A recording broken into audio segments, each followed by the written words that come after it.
Hi everybody, Riskmonger here. Welcome to Astrology Baseball on MLB The Show 24. What is Astrology Baseball, you might ask? Well, let me put it this way. Have you ever been watching baseball and looked at a particular player and thought, gee, I wonder what that player's sign is? Well, I have determined all the signs of all the players in the league.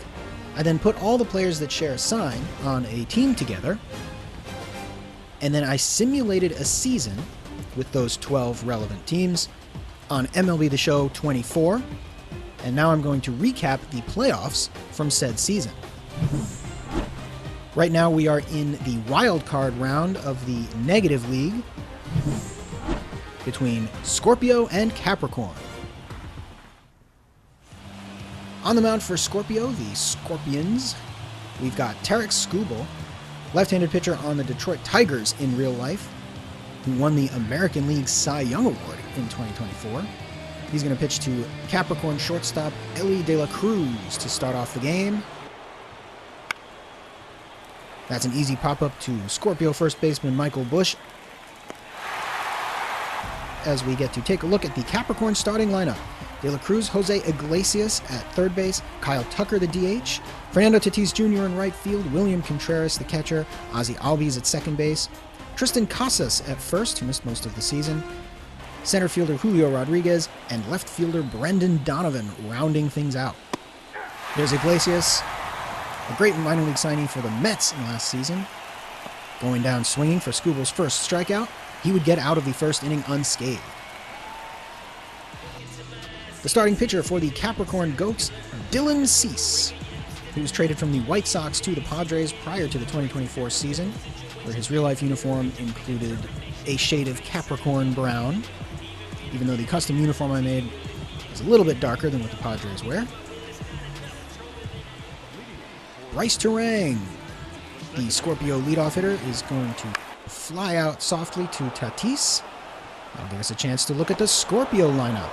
Terang, Wyatt Langford in center field, Juan Soto in right, Marcelo Zuna in left, he's usually a DH, Rafael Devers at third, Brent Rooker, another DH, at actual DH, Francisco Lindor batting seventh, pretty low down in the lineup, Michael Busch, and Alejandro Kirk, the catcher, batting ninth. And just like Skubal, Dylan Cease strikes out the second batter of the game, Wyatt Langford playing a little bit out of position in center field. Then the number 3 batter, Juan Soto, one of the best hitters in the league, looks absolutely silly, striking out on a knuckle curveball that actually makes contact with the batter. 1, 2, 3 innings from both pitchers. Top of the third inning, Skubal pitching to Tristan Casas, who lines one down the first base line, sneaks it inside the bag, and that's going to be the first base hit of the game. A ringing double for the Red Sox first baseman, who missed most of the 2024 season due to injury. But after a pop-up from Brendan Donovan, Ellie De La Cruz for his second at-bat. He goes down swinging on a perfectly placed sinker at the knees. Tarek Skubal pitches around a leadoff double to keep it scoreless through 3. Here's Francisco Lindor leading off the third inning. He gives this one a ride to deep right field. Tatis going back. He's at the track, at the wall, and able to haul it in. Came this close to giving Scorpio the lead, and Lindor cannot believe it. Maybe he's wondering why he's not batting leadoff. Next batter, Michael Busch, as Dylan Cease strikes out Michael Busch on a good breaking ball. Busch really solidified first base for Scorpio, who didn't have a great player there for several years. They have to rely on the likes of Joey Gallo or Owen Miller. Next inning, Kyle Tucker strikes out on a Tarek Skubal slider.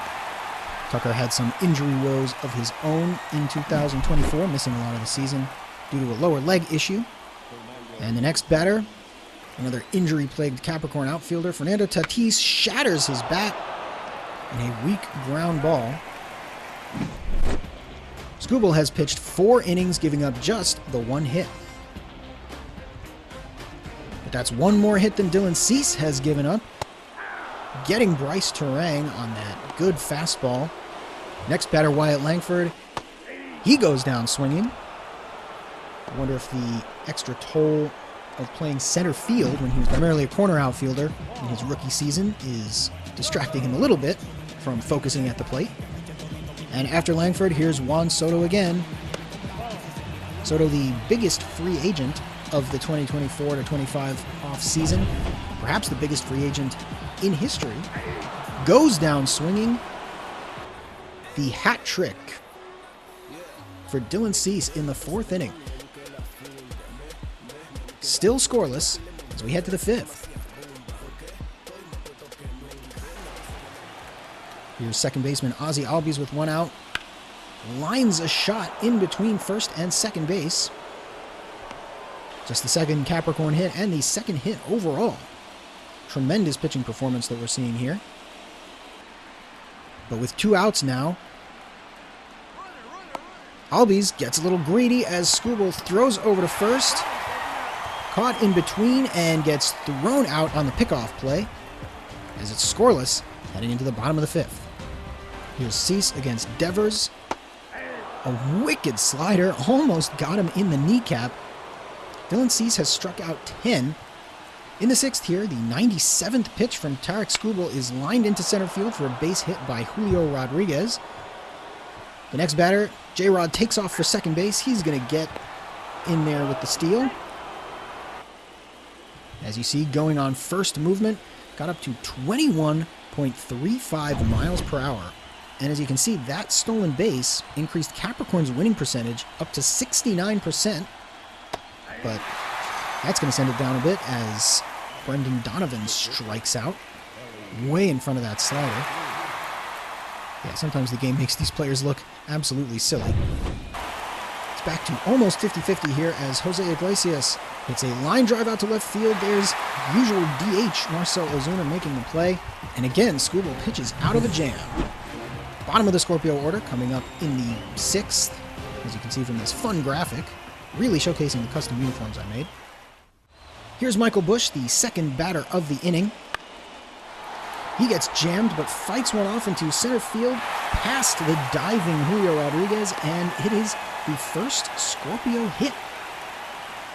And Dylan Cease has just lost that no-hitter. Here he is looking fairly dejected about it. Next batter, Alejandro Kirk, hits a line drive into center field.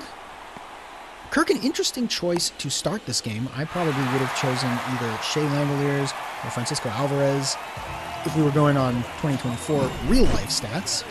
But Kirk, and the bottom of this Scorpio order, coming through here. And now it's Bryce Terang, the leadoff hitter. He's 0 for 2 so far. But that's going to be a base hit, grounded softly down the third base line. Busch is going to come around to score an RBI single, and Scorpio takes the first lead of the game. That'll bring up Juan Soto. 2 strikeouts so far today. He's looking to break Shohei Ohtani's record $700 million deal. But not living up to the hype here as Soto strikes out with an insurance run in scoring position. But now Scorpio has the lead. It's 1-0 heading into the 7th. Kyle Tucker leads it off for Capricorn. But the big story is Tarik Skubal, who has thrown 114 pitches. On the 115th, Tucker lines one. Great stop by Terang. The throw to first pulls Busch off the bag. And they're going to call that an error, which seems strange to me. I mean, look at how athletically Terang had to leave his feet there. But either way, the tying run is now on first base. Tarik Skubal now past 120 pitches as he managed to get 2 outs in the inning. But here's Ozzie Albies, and he's going to hit a line drive past the diving Busch. The tying run now in scoring position, and the go-ahead run on first base. And that is going to be it for Tarik Skubal. You'll notice that the manager here is Ron Washington, who is not a Scorpio, but he's on the Angels, which is the team I used to stand in for Scorpio for various reasons. Speaking of the Angels, Jose Quijada is now going to come out. He did not pitch much in the real-life 2024 season, And now he's trying to get out of trouble here in the 7th inning of the first game of the Wild Card Series. And he does so, getting Tristan Casas to swing wildly at a changeup that was probably 18 inches off the plate. But no runs. Scorpio still leads 1-0. In the bottom of the 7th, it's also going to be it for Dylan Cease. Here comes Carlos Estevez, new Capricorn reliever. He split the real-life 2024 season between the Angels and the Phillies. He's going to get Brent Rooker to fly out for the last out of the 7th. And it's still 1-0 heading into the 8th. Jose Quijada would get the first 2 outs of the 8th before the Scorpio manager brings in lefty Danny Coulombe to face the right-handed hitting Ellie De La Cruz, who dumps one into center field, the tying run now on base. But the next batter, Jose Iglesias, swing and a miss on that good cut fastball, got it in on the hands, and Scorpio maintains its 1-run lead thanks to the tough lefty. Sam Maul, the new Capricorn pitcher, would end up walking Michael Busch, then giving up another base hit to Alejandro Kirk, once again setting up an RBI situation with the leadoff hitter Bryce Turang, who hit an RBI single the last time he was in this situation. But here in the 8th, he does a lot more than get a single. Tatis back, he leaps, it's over his head, a 3-run home run for Bryce Turang, and Scorpio has busted this one wide open. Turang, an honest-to-goodness second baseman. That's something Scorpio has not had in recent years. Of course, in my fantasy league, I allow anyone with shortstop eligibility to move over to second base, but it's still good to have someone who actually plays the keystone for positional eligibility reasons. And now, with a 4-0 lead, Scorpio brings in Yuki Matsui to pitch the 9th. Not a save situation. His first batter is Kyle Tucker, who hits a high drive to right field. No doubt about that one as Tucker flips his bat. Capricorn now on the board, and they're not going down without a fight. Matsui would get the next 2 batters, including this strikeout of catcher William Contreras. And that will be it for Matsui. They're bringing in another lefty, Matt Strom. This is the guy who has served as their closer throughout most of the regular season. He's got the assignment of facing Ozzie Albies, who has been the toughest batter for Scorpio pitchers to retire this game with 2 hits. But against Matt Strom, Albies pops one up into shallow center field. Langford running in to make the catch, and Scorpio takes a 1-0 lead in the series. Tarek Skubal had a masterful pitching performance, although one that would never happen in real life in this MLB landscape. Dylan Cease saddled with the loss. He had a great performance of his own. Matt Strom comes in, pitches to 1 batter, and gets the save. And we're going to go straight into Game 2 here. Scorpio's number 2 pitcher is Spencer Strider. This is a guy who barely pitched at all in 2024 in real life. He got injured, I think, in Game 1 of the regular season. As you can see, made 33 starts here in this simulated season, which makes it even more confusing to me why Scorpio had to settle for a wild card berth. First batter of the game, Ellie De La Cruz. A broken bat, little ground ball over the pitcher's mound. Turang running in to cut it off, and De La Cruz is going to beat it out. Looks like the bat traveled further than the ball did there. As you can see, yeah, he was clearly safe. 4.0 seconds home to first. After De La Cruz made it to third base on a stolen base and a wild pitch, here's Fernando Tatis Jr. looking at strike 3 called. Spencer Strider, of course, when he's healthy, has some of the best stuff in the league, coming close to winning a Cy Young Award in the last season.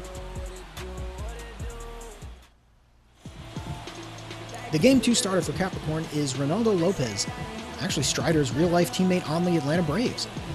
Lopez had been a reliever for the last few seasons, but Atlanta signed him and moved him back into the rotation with great results. not quite as great as in this simulated season. First batter for Scorpio would reach base via the walk, and then would reach second base via the stolen base. Now with runners on the corners, Marcell Ozuna coming up in the cleanup spot, and he's going to drive in the first run of the game with a base hit up the middle. Last night, Scorpio did not have a hit until the 6th inning, and tonight, they've already put themselves on the board in the first. Fast forward to the bottom of the second, Francisco Lindor would get hit by the pitch to lead off the inning. Michael Busch takes ball 4. Bryce Terang, the hero of last night's game, dumps a base hit into left field to load the bases for Wyatt Langford, the rookie who played for the Texas Rangers in real life. He's in center field because that's kind of the only way this lineup makes sense. But Langford taking to that center field assignment, he hits a high fly ball to left field. It's going to be over Brendan Donovan's head and over the wall for a grand slam. 5 runs for Scorpio over the first 2 innings. Langford, if he gets more consistent playing time in center field for the real-life Texas Rangers, is going to make this Scorpio lineup a scary one for years to come. If you had Langford and Soto in the corners, then one of Brent Rooker or Marcell Ozuna would have to sit on the bench. Next batter, Juan Soto, who struck out 3 times in Game 1, does not strike out here. This one is hit high and deep and gone to right field. A bat flip for good measure. Scorpio is pouring it on with this 441-foot blast. They now have a 6-0 lead, and we're still only in the 2nd inning. Wherever Soto signs this offseason, there's going to be a lot of hits like this one in his future. And that's going to be it for Ronaldo Lopez. They're going to bring in Brennan Bernardino to try to get some mop-up duty. As you can see, he only made it into 6 games this entire season. So Capricorn is digging deep here in the wild card round with their season on the line. Bernardino would get out of the inning after giving up a hit by striking out Brent Rooker here. But the damage has been done. A grand slam by Wyatt Langford, followed up by a back-to-back shot by Juan Soto, and Scorpio a commanding lead in Game 2 of the wild card series. We'd have no more action until the 5th inning. Rookie pitcher Edwin Uceta is in to face Brent Rooker of the West Sacramento Athletics. And Rooker unloads on one. That one is hit deep to left, a no-doubter, and it is now 7-0 Scorpio. Rooker looks like one of the few bright spots that will remain on the Athletics roster, despite the fact that they have been known to tear things down to the studs whenever possible. Spencer Strider pitching to Jose Iglesias in the 6th. That is a big swing and a miss, his 13th strikeout. The 2nd game in a row where a Scorpio starting pitcher went over 100 pitches. First batter of the 7th, though, Strider issues a walk to Fernando Tatis Jr., and that's going to be enough. Lefty Tanner Banks, another deep cut, only 9 games in the simulated regular season. He's better than this game gives him credit for. He's going to get Jonah Bride to swing and a miss. Bride is in there against right-handed pitchers for Capricorn. But the next batter, Tristan Casas, with 1 out. He's going to line a base hit. Capricorn fighting back with William Contreras at the plate, arguably the best hitting catcher in the league. He's going to hit a deep fly ball into left field. It's going to short hop the wall. Marcell Ozuna picks it up. The relay is not in time as Casas slides in safely. It's a big 2-run double, and Capricorn still threatening in the 7th inning. After Julio Rodriguez was hit by the pitch to put 2 runners on, Jose Quijada comes in for the 2nd night in a row. He gets Brendan Donovan to ground out to Devers. The feed to Terang, back to first, and it's a double play to end the threat in the 7th inning. But William Contreras of the real-life Milwaukee Brewers hits a ringing double off of Tanner Banks and puts Capricorn on the board. It's 7-2 after 6.5. The 7-2 score would hold in the 9th as Jeremiah Estrada coming in to close it out against the heart of the Capricorn order with their season on the line. Fernando Tatis Jr. looks at strike three, a split finger fastball right down the middle, and there's 2 outs left. Next batter, Jonah Bride, would take a walk, bringing up Tristan Casas. He hits a high fly ball to center field. Couple steps back for Langford, it's playable. And the last out of the game, for the second game in a row, is going to be handled by a new Scorpio pitcher. Danny Coulombe pitched to 1 batter in the last game. He's going to pitch to William Contreras here in the 9th. And Coulombe records the strikeout, sending Scorpio to the next round of the Fantasy Astrology Baseball playoffs. This is a fitting outcome because if you go by fantasy points in the actual real-life 2024 season, Scorpio scored the most. Depending on what positional eligibility method you want to use, it was either Scorpio or Virgo who was on top overall. So, needless to say, I'm glad to see the Scorpions advance to the next round. Spencer Strider pitched a gem. Ronaldo Lopez knocked out in the first inning, and Scorpio never looked back. So, we will see the Stingers advance to the next round, but we've still got 3 more wildcard series left to recap. So, thanks for watching. Don't forget to like, comment, and subscribe, and I will see you all next time.